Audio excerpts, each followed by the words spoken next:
Wari tabiriba pumnamakki mafamda ijaribi aigi maikaidagi wahai khara thamjari. Haiduna ijakhiba wari oikhidre tuman asimadi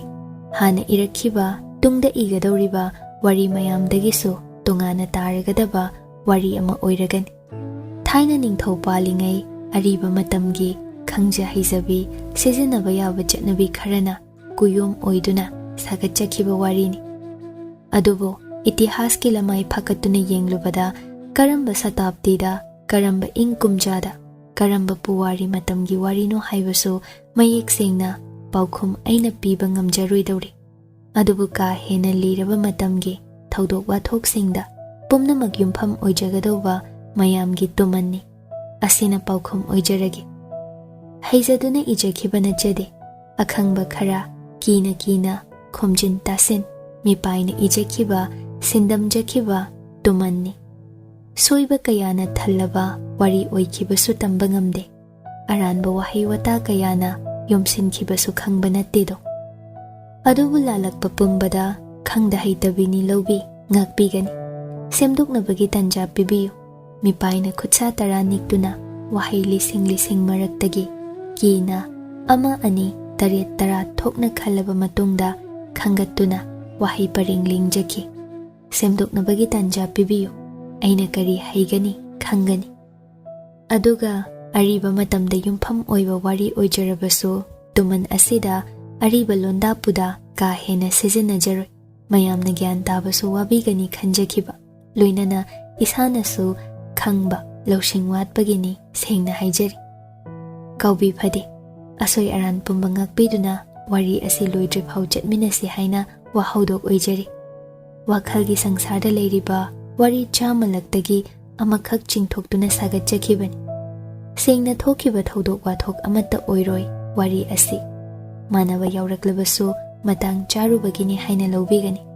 Khutsemgi leitengni khutsemgi ihulni. Loinana saruk tara thokna khaidokjari wari asi. Saruk amana tangkak amamam thaudok wathok amamam kumhai amamam oiragani. Lawbiro mayamda sinajarage wahaygi khudul macha ama kanabuno tuman asi. Tumangi kumhaina wakhal thamoi kumhai oibiyo. Thagatjari.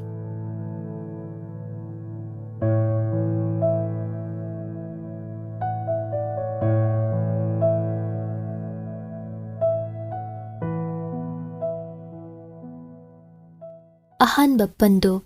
ningthemgi khudol. Hada ningthau tu kauba kaumannasu kawida narum thuppi taloi-ton khudol punsi oikredo. Hada ningthem mipangda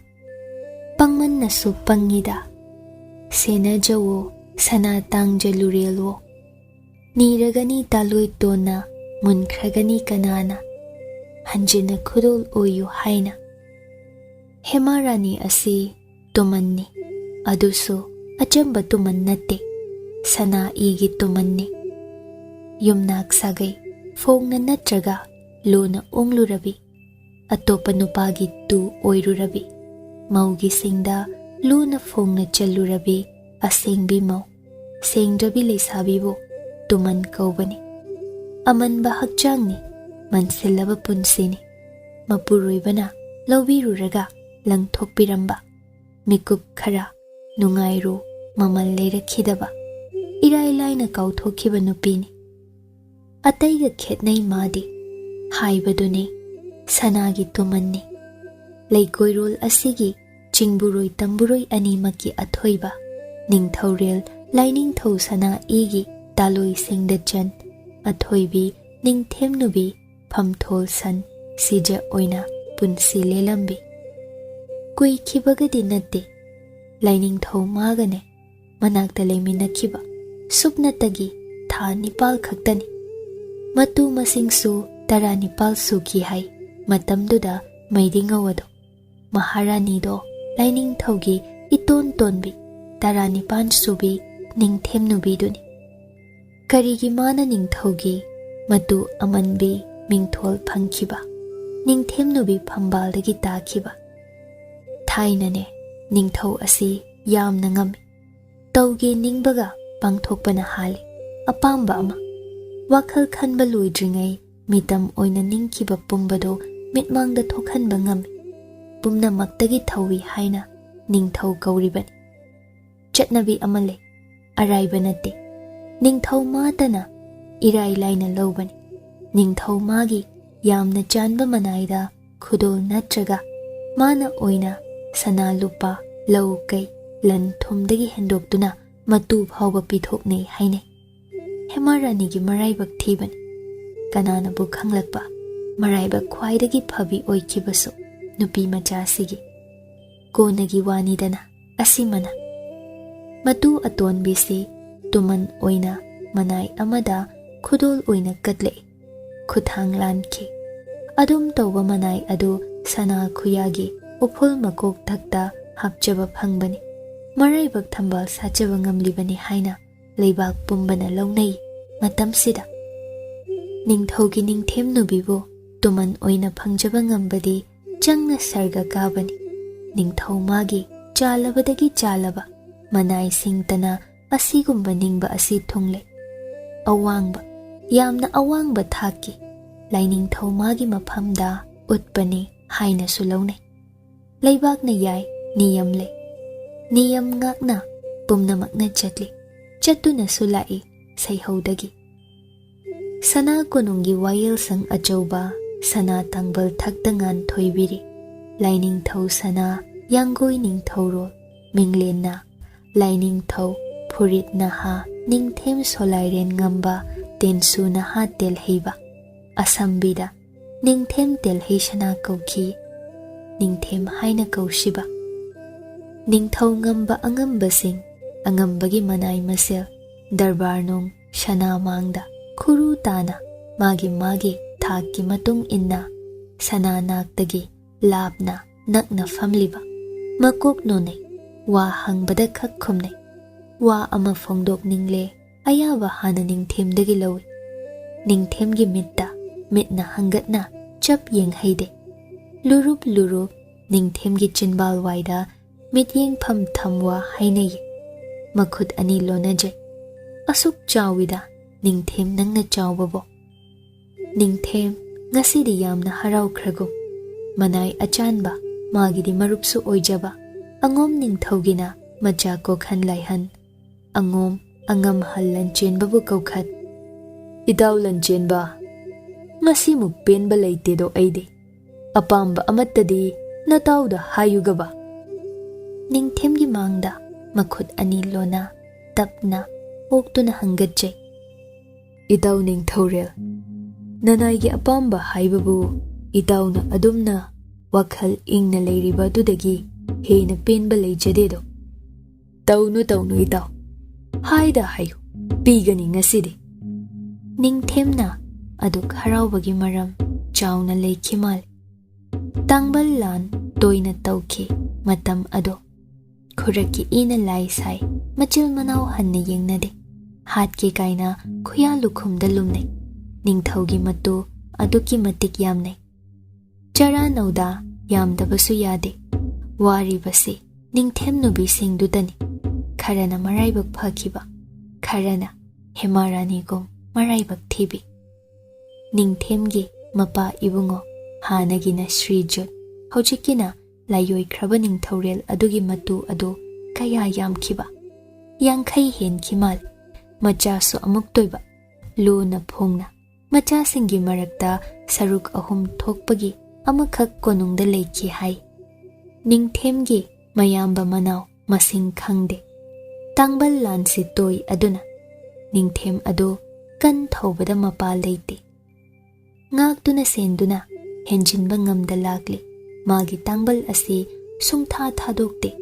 ꯀꯅꯥꯅꯁꯨ ꯃꯨꯟꯕ ꯉꯝꯗꯦ ꯃꯁꯤꯒꯤ ꯑꯆꯧꯕ ꯃꯇꯦꯡꯗꯤ ꯑꯉꯣꯝ ꯅꯤꯡꯊꯧꯅ ꯃꯥꯒꯤ ꯃꯤꯆꯪꯗ ꯐꯩꯒꯥꯛ ꯐꯩꯅ ꯂꯩꯕ ꯑꯁꯤꯅꯤ ꯑꯗꯨꯒ ꯇꯨꯡꯗꯅ ꯑꯉꯣꯝ ꯅꯤꯡꯊꯧ ꯑꯣꯏꯔꯛꯀꯗꯧꯔꯤꯕ ꯃꯇꯥꯎ ꯂꯟꯆꯦꯟꯕꯅ ꯅꯤꯡꯊꯦꯝꯒꯤ ꯌꯦꯠꯀꯤ ꯄꯥꯝꯕꯣꯝ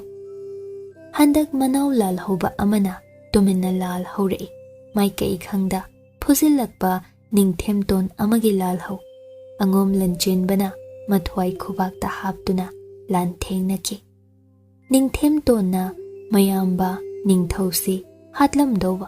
ꯈꯨꯔꯛꯇ ꯂꯤꯠꯈꯤ ꯃꯥꯜ ꯂꯟꯆꯦꯟꯕꯅ ꯀꯟꯈꯤ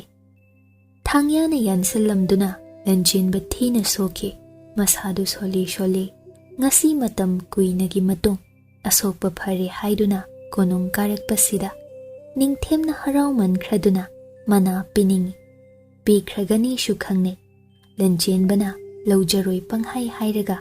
ꯅꯤꯡꯊꯦꯝꯒꯤ ꯃꯅꯥ ꯄꯤꯔꯛꯂꯣꯏꯗꯕ ꯂꯩꯇꯦ ꯍꯥꯏꯗ ꯍꯥꯏꯌꯨꯅꯦ ꯏꯇꯥꯎ ꯀꯔꯤ ꯄꯥꯝꯃꯤ ꯑꯩꯒꯤ ꯇꯥꯡꯕꯜ ꯑꯁꯤ ꯄꯤꯌꯨ ꯍꯥꯏꯔꯁꯨ ꯅꯪꯒꯤ ꯑꯣꯏꯖꯧꯅꯦ ꯏꯇꯥꯎ ꯅꯤꯡꯊꯧꯔꯦꯜ ꯅꯅꯥꯏꯅ ꯃꯤꯠꯅ ꯐꯥꯎꯕ ꯍꯪꯒꯠꯅ ꯌꯦꯡꯍꯩꯗꯕ ꯁꯅꯥ ꯇꯥꯡꯕꯜꯅꯤ ꯅꯅꯥꯏ ꯋꯥꯍꯩꯗꯨꯅ ꯊꯧꯒꯜꯅꯤ ꯂꯧꯖꯔꯤ ꯁꯦ ꯏꯇꯥꯎ ꯑꯩꯒꯤ ꯇꯥꯂꯣꯏ ꯑꯇꯣꯝꯕꯤꯁꯤ ꯂꯧꯖꯧꯅꯦ ꯂꯟꯆꯦꯟꯕ ꯉꯛꯅ ꯋꯥ ꯍꯥꯏꯐꯝ ꯈꯪꯗꯦ ꯃꯍꯩ ꯑꯉꯝꯕꯁꯤꯡ ꯃꯤꯠ ꯌꯦꯡꯅꯩ ꯀꯔꯤꯒꯤ ꯂꯨꯍꯣꯡꯕ ꯀꯨꯏꯖꯗ꯭ꯔꯤꯕꯤ ꯇꯥꯂꯣꯏ ꯑꯇꯣꯝꯕꯤꯕꯨ ꯑꯁꯨꯝꯅ ꯍꯔꯥꯎꯔꯤꯕꯅꯤ ꯍꯥꯏꯅ ꯍꯦꯛ ꯃꯄꯤ ꯊꯣꯛꯄꯁꯤꯕꯨ ꯌꯦꯡꯅꯕ ꯂꯦꯞꯈꯤ ꯃꯔꯨ ꯂꯨꯛꯅ ꯍꯥꯟꯅꯒꯨꯝ ꯐꯝꯅꯩ ꯄꯥꯝꯗ꯭ꯔꯕꯔꯥ ꯏꯇꯥꯎ ꯅꯪꯅ ꯄꯥꯝꯖꯕ ꯑꯃ ꯈꯟꯒꯦꯔꯥ ꯆꯤꯡꯅꯅꯨ ꯑꯃ ꯍꯦꯛꯇ ꯈꯜꯂꯨꯅꯦ ꯂꯟꯆꯦꯟꯕ ꯈꯨꯔꯨ ꯇꯥꯅ ꯃꯔꯥꯏꯕꯛꯅ ꯂꯩꯃꯥꯏꯗ ꯊꯦꯡ ꯅꯅꯥꯏꯒꯤ ꯂꯥꯏꯕꯛ ꯐꯕꯅꯤ ꯂꯥꯏꯅꯤꯡꯊꯧ ꯊꯧꯖꯥꯜ ꯑꯁꯤꯅ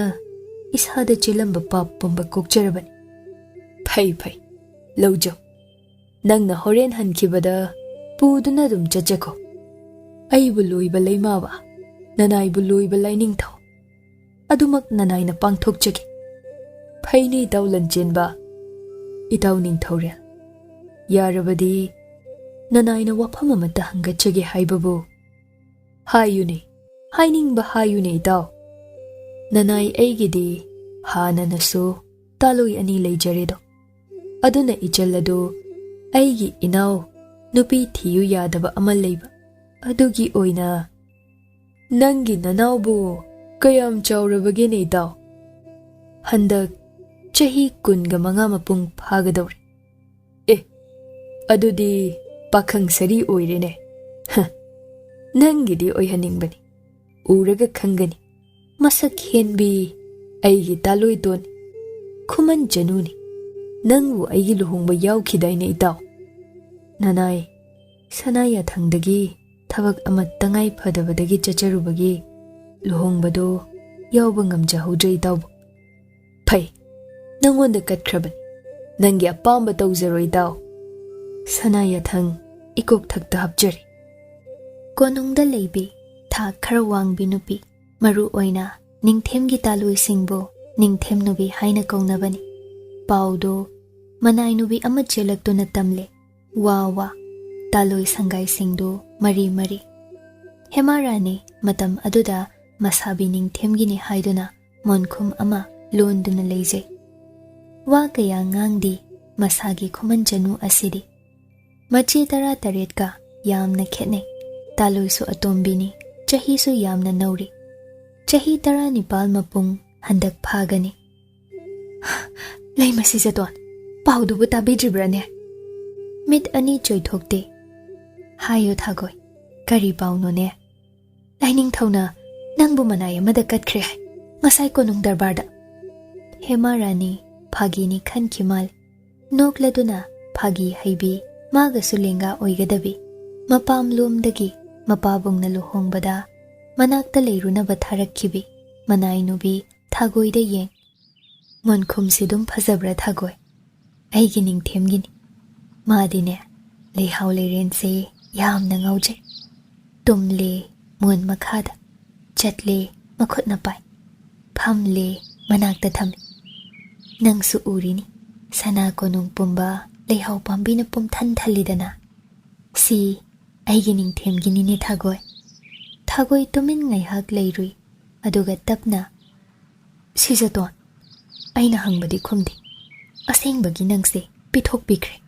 ꯃꯅꯥꯏ ꯑꯉꯣꯝ ꯅꯤꯡꯊꯧ ꯃꯆꯥꯅꯨꯄꯥ ꯃꯇꯥꯎꯗꯨꯗ ಶ್ರೀಜುꯠꯅ ꯍꯦꯃꯥꯔꯥꯅꯤ ꯀꯔꯤꯅꯣ ꯇꯨꯃꯤꯟ ꯁꯨꯝ ꯂꯩꯈꯤꯕ ꯃꯈꯨꯠ ꯑꯅꯤꯅ ꯌꯦꯇꯨꯝ ꯑꯄꯤꯛꯄ ꯑꯃ ꯆꯟꯗꯣꯜ ꯃꯆꯨꯒꯤ ꯃꯨꯒꯥ ꯂꯪꯂꯦꯡ ꯂꯣꯜꯂꯤꯕ ꯑꯗꯨ ꯈꯣꯏꯖꯪꯗ꯭ꯔꯦ ꯌꯦꯇꯨꯝ ꯃꯆꯤꯜ ꯑꯇꯨꯝꯕꯤꯅ ꯃꯈꯨꯠ ꯈꯨꯗꯣꯝꯕꯤꯗ ꯆꯨꯞ ꯆꯩꯅꯥ ꯐꯥꯎꯈꯤꯗꯒꯨꯝꯗꯤ ꯇꯧꯈ꯭ꯔꯦ Thagoi mipaina soklene kaino sijaton cheksene yengbiyudo monkhum angobase sana ina pumchu churi cheksen dabise Thagoi gadi mapamlom desu somle minarakpagi wangang sangang koinade adumna mabo Thagoi na hek chaibiba Hemarani na harau jabani adubu ngasidi hena chaina pirago Thagoi I chusilaba monkhumdo thupchinke mabe magi makhutto machilna chuppi I khakhali Pharani mai yairagane peruk mana thomu silao sijadon lao oni be masijadon makhut paiduna chinkhatle ikan kanada machi ahan ningthogina leimarembido taha lai Manao tongi sangai duda matungda mangak nonbi manai nubi amasu loinare Ichemgi Hemaraniya nang budabro Hema khumde tasinade Sida leiredana Napot puningba khayom silo Hai Thagoi nang na mating pang Nang sujatning ladi punna hik chachaw Ai isabi Sri Jutta hainabi hoge ko na Thengkrani Horen konung hankibada angomgi ibung angamton Lanchenbagi matung inkidawni ko Thagoi na makok lon na Phagani sanaya thangdo leimarembi Hai inaw khuman chanu nang di khumde Laining thogi sanaya thangsi yaning di uchari raha Hai nei Duron nabi nupi singsi nungshinade Itihas ki chamai singna sakhini Tabu ta khibra Lonabi nupi singna nungshine amana amagi mathwai thanaki haiba handak mapuroiba ningthauna tha nipalgi mamangda laurakhibi khuman chanusi masak matau heli ningthauna kaya luna tawkhiba ihan hana sida lakhiba matamdo magi atai taloi singna kalakna khibana yengsing khibana adugi khuman chanusi chathaningduna ga leijabani hek manaida kathokhi haibada haraunaki Leimarembi suni Hemarani makok nonna Nanau sanaya thangdu tazare Ichem siza Leimarembi Loisilodana Nakutuna karida sokli Soikibani Monkhum lonbada Kanagi monkhum Laining thawgini Loibu loirabrane Loisenba nang hawdra Ichemsi Nangna chatpada hek pujako Loisindabadu Wai chinnabani Thamlamlanu ko Phagani Chemsi Thagoi Chatlamdaida Aigi inakta pau taklamuko Phagani Leimarembi Luwang ningol Maishnam chanu Leimarembi Gam haiduna thoki Hemarani tapna Thagoi da nungshina yeng Thagoi Ngasaigi loishindaba monkhumdudi I jure sudok jage haina thamjakre Adopura ula Karigini do Mochilabadudi Puda pura une Thagoi Hoi Thuna Thagoi na purakle Hemarani kashu haida Madu pikna thupchin Phi angoba macha amana yomsinduna Makhutna pai Ina phi marumda lotsin Sangaidagi gam chatki Kadaida no sijaton Nang itong inarakanu ko Thagoi Wahaiduna Phazinduna thanamle Thagoi shu nungaiba nate Matagi mataudo Mapukning yamna nungsijarabani Ningthemgi sangai yumjau asida Leimarembi khakna leiba changba yai apamba matamda Atai taloi shingidi Ningthemgi thaugal seba phangadaba numit khaktada changba yai Ngasi Hemarani gi pali natte changba yadabani Niyam asi yamna lui Adubu changkre Ningthem konung karamgani khangi Adubu Paurul manai amada hanghan Athubani haija changke Manaidusu taloidon asigi paudu tari Aroiba oina lakchari oiramgani Nungaitraduna changhankibani Atai maram oiramlaba changhallamloi Ningthemgi phamjau kada changke Phamung aduda maraibak amuktang kachay Ningthem manadi turonbagi haunabi Mabu thawoina lobi khidrabasu Manadi asengba mapuroiba amani haina khanjakhiko Sati dharma kaijakhide leijaba pumbado mapu magi oihankhiko Hemarani mapi nantho monkhum yomba phido ningthemgi mompak makhada insinduna thamjarami aduga mon manaki Leihau leiren apisak amakhak ikang kangsina leiribado makhutna ta paishin thoklei pirangi mami uhan khidre tolida ningthem nubi pen he kapchaba phau ngamhande hek manade ngamjaroi haina kapcharubada mayamna sanaya thang thawoina laude lamhenbi angaubi se haina dandi phangduna leinung sangda leihan khidoribani tolida thagoi nang suchasi haina roidrado angomgida leiruba sinabudi hena nungai gani ado ngamjaroi ibe mayauda sida hingchabi leima maya marak sida itomta leihoba laksage naphina rol khar yom selo dudi ibe madum yom aigidi yari anauba nupa mayumdo angom ning thogidani haina dai kashu watlam loina sizadon adu oirasu kaidoni khangde se nangi so aigi so khara pukhise phagani ai taugi ngahak tum phamuse thagoina phiyom yomba yengna hemarani thagoi namuk nungsibadi leite haijin biranuwo nangi ningthem leiribadudi made nungsidreda warauduna haijaraga nungsirido khangiko waraubasu yadaba nupadabo warauruba haunaribrane thagoi khangde aidine nang hek nungairam loi khanbada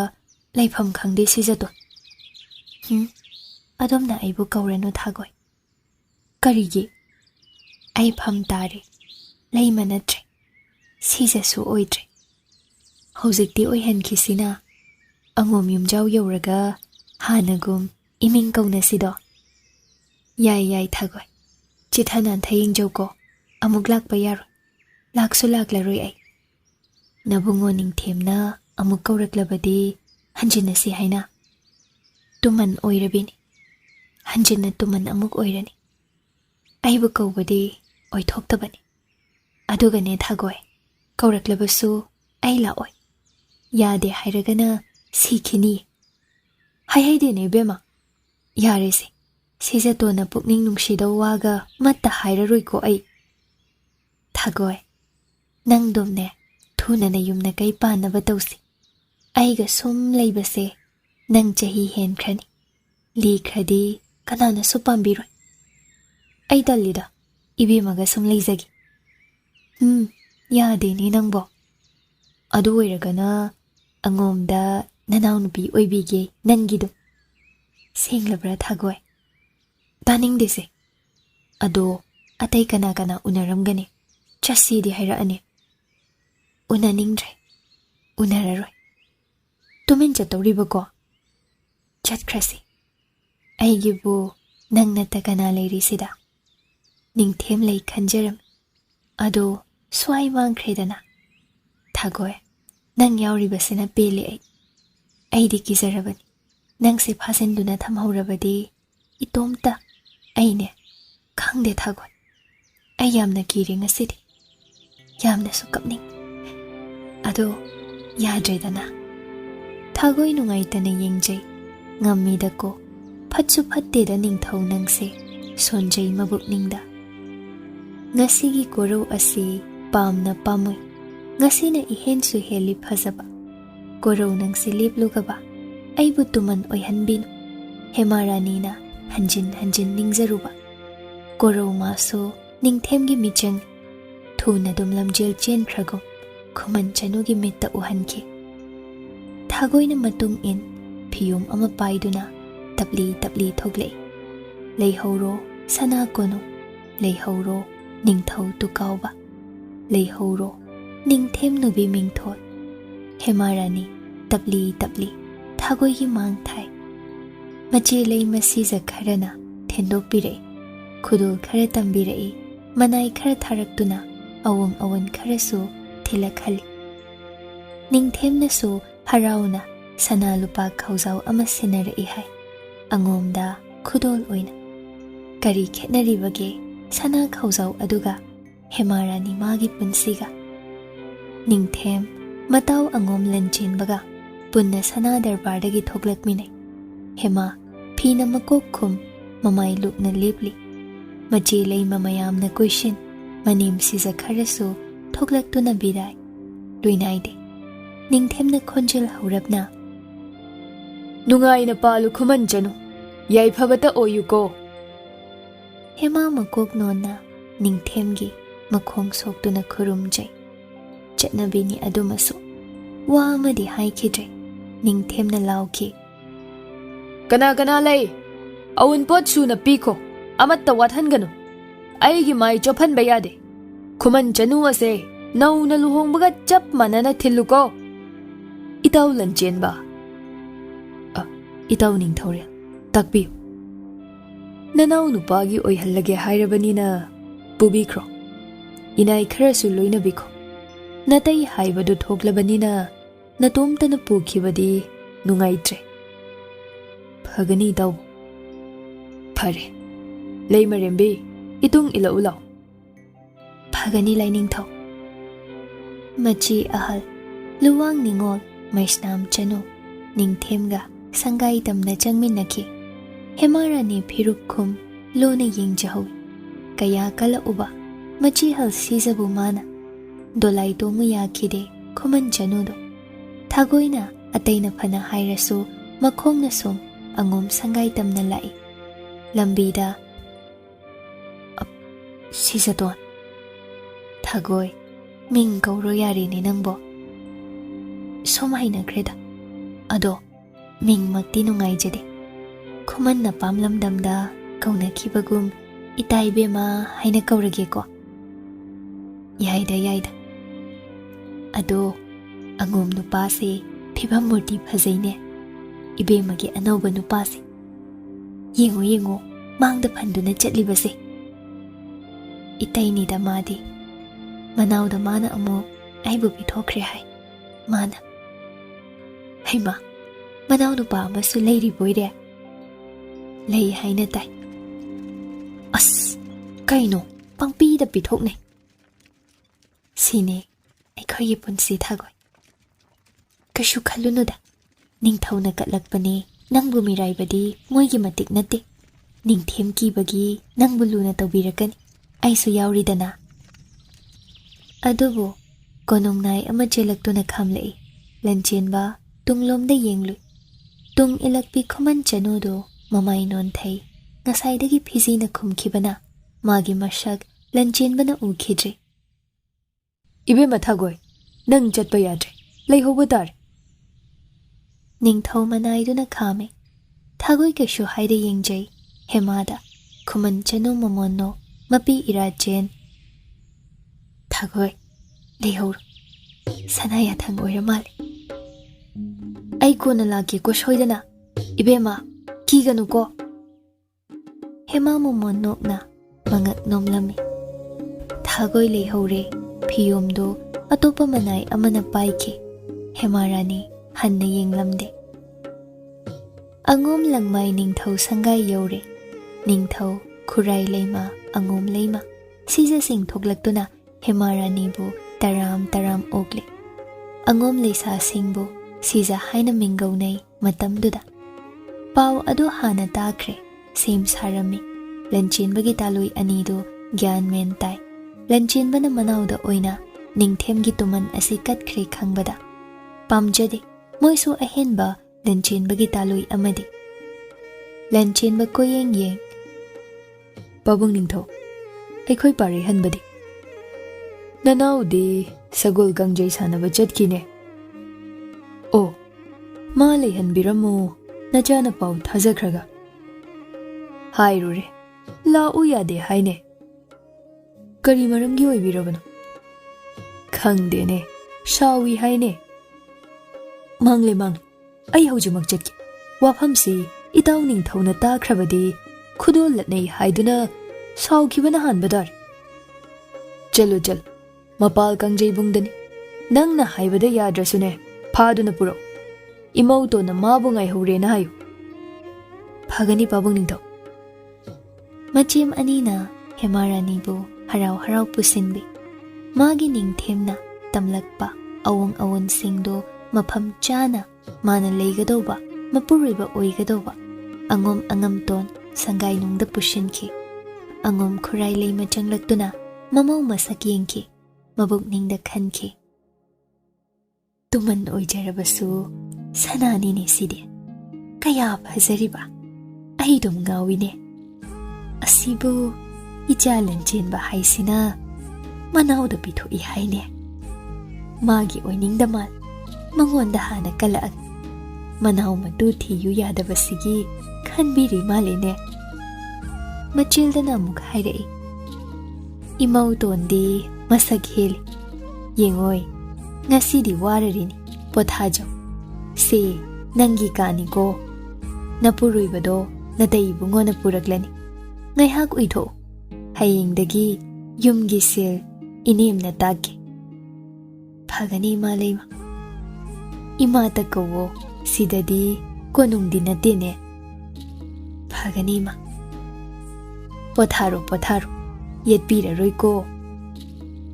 khoman chanu matu maman ipon pon phamjauka aduda phamung machinduda tumpak tasin phamli hojektada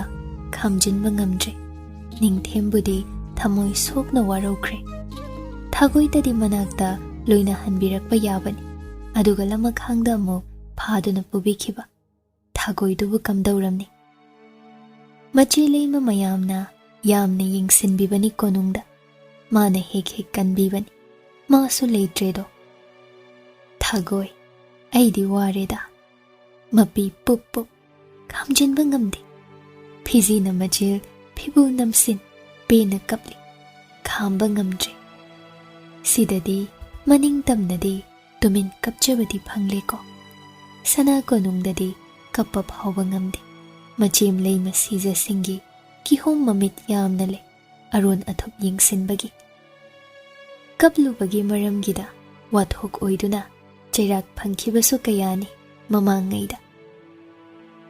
ahing oisinkhre khuman chanu chaksu chakhide sum thingsinkhibagi anauba manem maku machisu pothanakre matomtani kaduda musi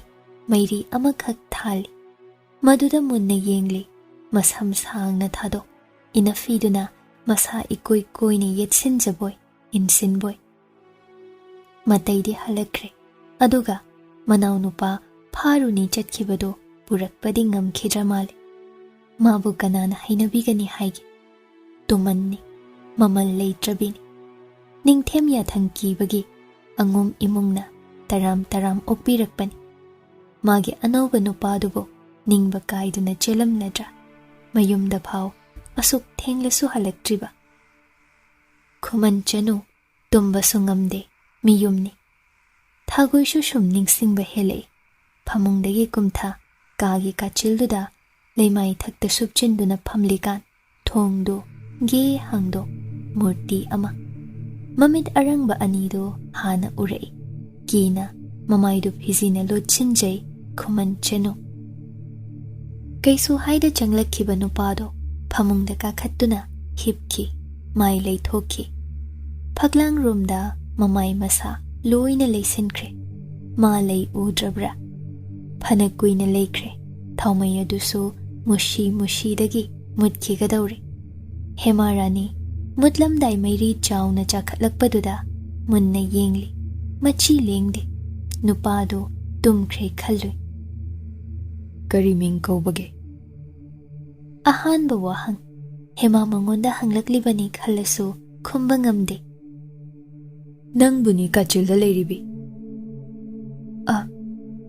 hemarani kauzai hema haina kaugi sitani pungchik su chikre thaumaidu sumut